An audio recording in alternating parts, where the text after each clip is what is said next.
আকাশবাণী আগরতলা। স্থানীয় সংবাদ পড়ছি অনামিকা কর্মকার। লোকসভা নির্বাচনের দ্বিতীয় পর্যায়ের বিজ্ঞপ্তি আজ জারি হবে। এই পর্বে 12টি রাজ্য ও কেন্দ্রশাসিত অঞ্চলের 88টি লোকসভা আসনের পাশাপাশি আউটার মণিপুর লোকসভা আসনের 13টি বিধানসভা ক্ষেত্রে আগামী 26 এপ্রিল ভোট গ্রহণ করা হবে।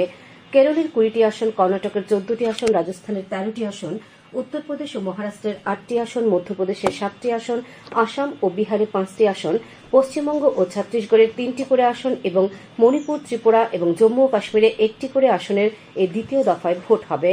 মনোনয়নপত্র দাখিল করা যাবে 4 এপ্রিল পর্যন্ত। এই পর্বের ভোট হবে 26 এপ্রিল। জম্মু ও কাশ্মীর বাদে সমস্ত রাজ্য ও কেন্দ্রশাসিত অঞ্চলের মনোনয়নপত্র পরীক্ষা করা হবে 5 এপ্রিল। জম্মু ও কাশ্মীরে পরীক্ষা করা হবে 6 এপ্রিল। লোকসভা নির্বাচনে পূর্ব ত্রিপুরা আসনের বিজেপি মনোনীত প্রার্থী মহারানী কৃতি সিং দেববর্মা আজ দুপুরে ধলাই জেলাশাসক কার্যালয়ে মনোনয়নপত্র জমা দেবেন। এদিকে ইন্ডিয়া ব্লকের সিপিআইএম মনোনীত প্রার্থী রাজেন্দ্র রিয়াং আগামী 1 এপ্রিল মনোনয়নপত্র জমা দেবেন বলে গতকাল এক সাংবাদিক সম্মেলনে জানিয়েছেন বিরোধী দলনেতা তথা সিপিআইএম রাজ্য সম্পাদক জিতেন্দ্র চৌধুরী। লোকসভা নির্বাচনের প্রথম দফার মনোনয়নপত্র জমা নেওয়ার কাজ গতকাল শেষ হয়েছে। তবে বিহারে মনোনয়নপত্র জমা দেবার শেষ দিন আজ। প্রথম পর্যায়ে 17টি রাজ্য এবং 4টি কেন্দ্রশাসিত অঞ্চলের 102টি লোকসভা আসনে নির্বাচন অনুষ্ঠিত হবে।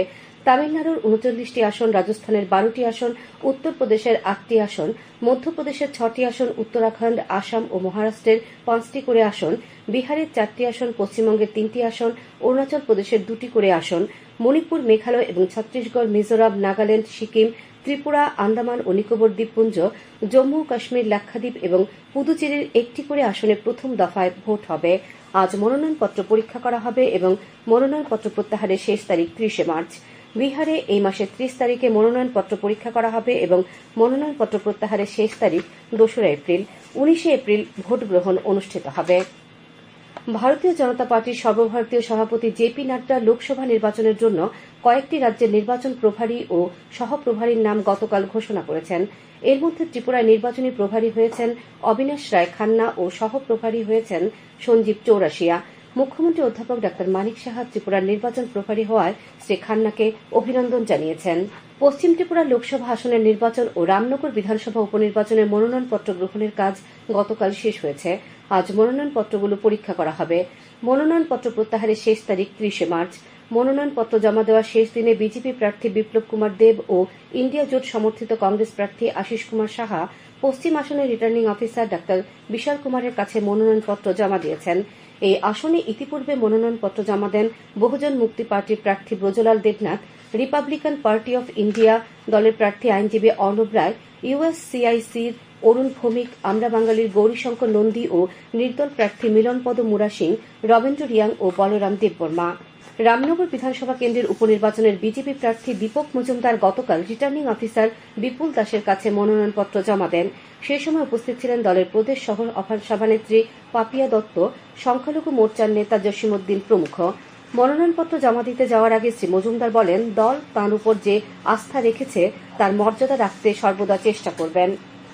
লোকসভা ভোটের পরিপ্রেক্ষিতে স্নাতক স্তরের কমন ইউনিভার্সিটি এন্ট্রান্স পরীক্ষার জন্য আবেদনের সময়সীমা বাড়ানো হয়েছে। 26 মার্চের পরিবর্তে 31 মার্চ পর্যন্ত আবেদন করা যাবে।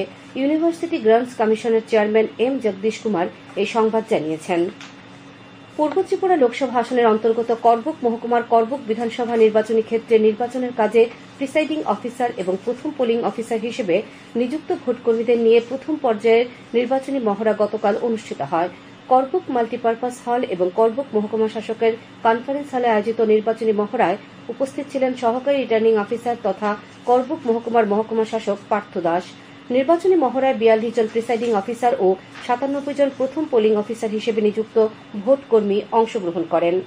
রাজ্য শিল্প ও বাণিজ্য দপ্তরের উদ্যোগে এবং ত্রিপুরা ইনস্টিটিউশন ফর ট্রান্সফরমেশনের সহায়তায় বিজনেস রিফর্মস অ্যাকশন প্ল্যান 2024 শীর্ষক এক কর্মশালা রাজধানীর প্রজ্ঞা ভবনে শুরু হয়েছে।